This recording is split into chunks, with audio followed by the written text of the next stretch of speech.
Bom dia, boa tarde, boa noite, pessoal, tudo bem? Sejam bem-vindos aqui para mais uma aula nossa da disciplina Física para Computação. Meu nome é João Areis e eu vou estar aqui com vocês nesta aula e nas demais aulas que nós teremos dessa disciplina. Bom, pessoal, a gente vai dar continuidade no nosso conteúdo e depois que nós fizemos aquelas aulas anteriores, né, com as correções das atividades, até então desenvolvidas. Nessa aula de hoje, nós vamos dar início ao quarto e último tópico da nossa disciplina, que são os tópicos de física moderna, tá? Os tópicos de física moderna são tópicos relativos com conceitos físicos e principalmente suas aplicações voltadas para a área da ciência da computação, tá? E aí, o primeiro tópico que a gente vai abordar nesse sentido é o tópico relacionado com condução de calor e dissipação térmica, ok? Então, esse vai ser o nosso tema da aula de hoje. Bom, pessoal, primeiramente, né, antes da gente falar diretamente nesses tópicos, a gente precisa entender como que ocorre a transmissão da energia térmica. A energia térmica ela pode ser transmitida de três diferentes formas, tá? E aí aqui eu usei esse exemplo, essa figura, né, para trazer essa explicação, tá? A primeira forma de transmissão de calor é a condução, tá? Condução, você tem partículas transferindo calor para partículas próximas, tá? De forma que ao longo do tempo você consegue ter um aquecimento de todo aquele elemento, tá? Só que isso leva um certo tempo, ok? A convecção é o processo de troca de calor onde seria aqui no interior da panela, né? Você tem partículas também transferindo calor para partículas próximas, só que além de transferir o calor, essas partículas elas se deslocam, tá? E aí quando a gente fala em deslocamento, então não faz sentido mais você pensar num corpo sólido. Condução faz sentido você pensar num corpo sólido, num objeto. Transferência de calor por convecção faz sentido você pensar em um fluido, tá? Lembrando que os fluidos podem ser tanto líquidos quanto os gases, tá? Então, além de transferir o calor para partículas próximas, as próprias partículas se deslocam levando o calor, ok?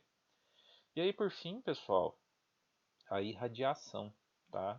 A irradiação é aquela transferência de calor onde o calor se propaga através do meio, tá? Sem que haja uma, uma transferência do calor de uma partícula para outra ou a partícula se deslocando de um ponto para o outro. Na verdade, o calor se irradia, se propaga, tá? Aqui nesse exemplo seria a chama, né? Se você chegar perto de um fogão, você vai sentir ali próximo a ele o calor sendo irradiado por ele, tá?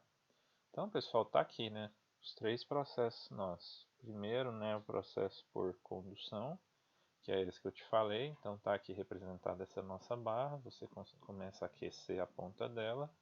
Você vai perceber que um lado dela vai estar muitíssimo quente, e a outra extremidade vai estar bem fria, tá?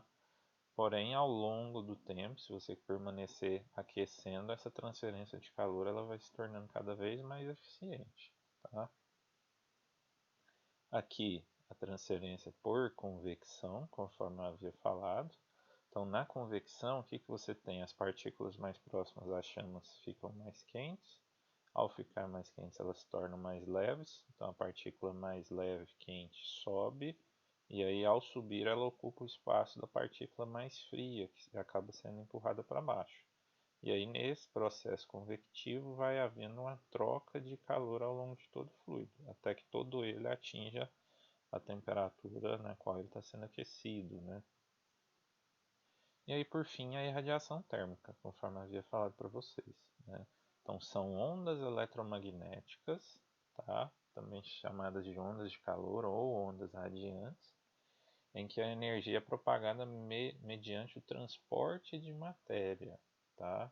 Então, neste caso, ocorre o deslocamento de partículas, só que esse deslocamento ocorre pela transmissão pela transmissão das ondas eletromagnéticas. Um outro exemplo, né, clássico é o Sol, né? As ondas eletromagnéticas emanam do Sol e chegam aqui até a superfície terrestre, tá? Bom, pessoal, feita essa conceituação inicial, agora a gente pode entender um pouquinho, né, os aspectos físicos disso. Então, a ciência que estuda essa área, né, que lida com as questões de calor, suas interações e trabalho, nós chamamos de termodinâmica. Então, sempre que vocês tiverem interesse em estudar mais sobre essa parte, é só buscar os tópicos de termodinâmica, tá? A termodinâmica ela surgiu na época da Revolução Industrial, da máquina a vapor. Basicamente, né, seu uso foi o aquecimento de água para ser transformada na forma de vapor, e isso aí deu origem às primeiras locomotivas e barcos a vapor. A termodinâmica ela vai trazer para a gente ferramentas para a gente analisar, otimizar estudos operacionais de máquinas e equipamentos, bem como a otimização de grandes instalações de geração de energia elétrica e de processos térmicos industriais, ok? Bom, pessoal, então vamos lá. Antes da gente continuar, é importante a gente saber a diferença entre calor e temperatura, tá? Embora pareçam os mesmos conceitos, pareçam sinônimos, né? Existe uma diferença entre calor e temperatura, tá? Calor, a gente se refere a calor sempre que nós designamos a troca de energia entre corpos, tá? Então, por exemplo, né, voltando lá naquela questão, se você tem um corpo quente e aí você aproxima dele um corpo frio e você põe os dois em contato, ou os dois muito próximos, haverá uma troca de calor entre o corpo mais quente para o corpo mais frio, tá? Então, sempre que a gente se refere a calor, a gente se refere à troca de energia entre os corpos, tá? Já quando a gente se refere à temperatura, nós estamos nos referindo basicamente à agitação das moléculas de um corpo. Então, aí a gente já pensaria não na propagação do calor por irradiação ou por algo desse tipo, mas, por exemplo, o aquecimento de uma água na panela, tá? Então, ali você não vai ter troca de calor de um objeto para o outro. Na verdade, o fluido contido ali dentro daquele objeto, pode ser um sólido também, à medida que você vai aquecendo ele, aquelas partículas elas estão começando a entrar num grau de agitação maior. No caso do sólido, aí vai havendo uma transferência de calor por condução de uma partícula para outra, né? E aí todas vão se tornando mais agitadas. No caso de um líquido, né, ocorre tanto a condução quanto a convecção desse calor, tá? Mesma coisa ocorre se você esfriar muito o fluido, o objeto. Então ele também vai experimentar uma redução do seu grau de agitação, tá? Então que fique bem claro isso para vocês. E aí, né, se a gente fala em temperatura, é muito importante também vocês relembrarem a respeito das escalas de temperatura, tá? Então, só lembrando que, né, a escala padrão é a escala Kelvin, mas além dela a gente tem também a escala Celsius e a escala Fahrenheit, tá? A Kelvin é uma escala de 100 partes, que vai de 273 a 373. O Celsius também é uma escala de 100 partes, de 0 a 100 graus Celsius. E a escala Fahrenheit, né, que é utilizada principalmente nos Estados Unidos, hemisfério norte, ela vai de 32 graus Fahrenheit a 212, então ela tem 180 partes. Aqui tem, no caso, as fórmulas, né, as equações para vocês converterem de uma escala para outra, de Fahrenheit para Celsius, Celsius para Fahrenheit e de Kelvin para Celsius, ok? Bom, pessoal, então vamos lá. Seguindo aqui, quando a gente fala em aquecimento de corpos, a gente também pode falar em dilatação térmica, tá? Bem, o que vem a ser uma dilatação térmica? A dilatação térmica, pessoal, ocorre quando as dimensões de um corpo, tá? Seja ele sólido ou líquido, geralmente sólido, né? Esse corpo ele experimenta uma mudança, né, de aumento ou diminuição de suas dimensões, tá? À medida que a temperatura varia. Se a temperatura aumenta, as dimensões aumentam. Se a temperatura diminui, as suas dimensões diminuem. Isso aqui naturalmente tem a ver com o movimento e a agitação das partículas, tá? Então, conforme vocês já estudaram, essa dilatação ela pode acontecer de três formas, né? Uma dilatação linear, uma dilatação superficial e uma dilatação volumétrica, tá? Essas duas primeiras formas de dilatação, elas são mais características de objetos sólidos, tá? Já a dilatação volumétrica, ela pode acontecer tanto em um objeto sólido quanto em um objeto fluido, em um líquido, tá? Então, a dilatação em fluidos, geralmente a gente pensa somente em dilatações volumétricas, tá? Então vamos lá, dilatação linear. O que seria essa nossa dilatação linear? Bem, a dilatação linear é aquela que vai acontecer graças ao aquecimento de um determinado sólido, daquelas três diferentes formas que nós falamos.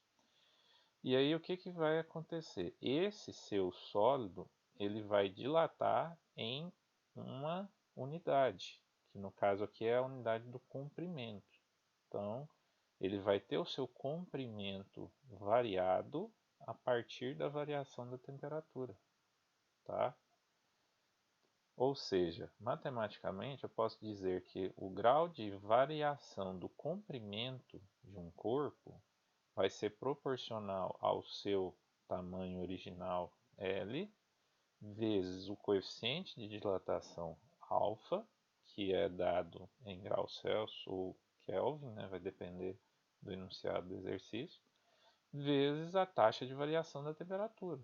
Lembrando aqui que essa variação alfa é função de, vai variar x centímetros ou x metros por grau Kelvin ou por grau Celsius, tá? Aqui ele mostra o exemplo, né, dois tipos de materiais metálicos, um latão e outro aço. Eles possuem coeficientes de dilatação linear diferentes.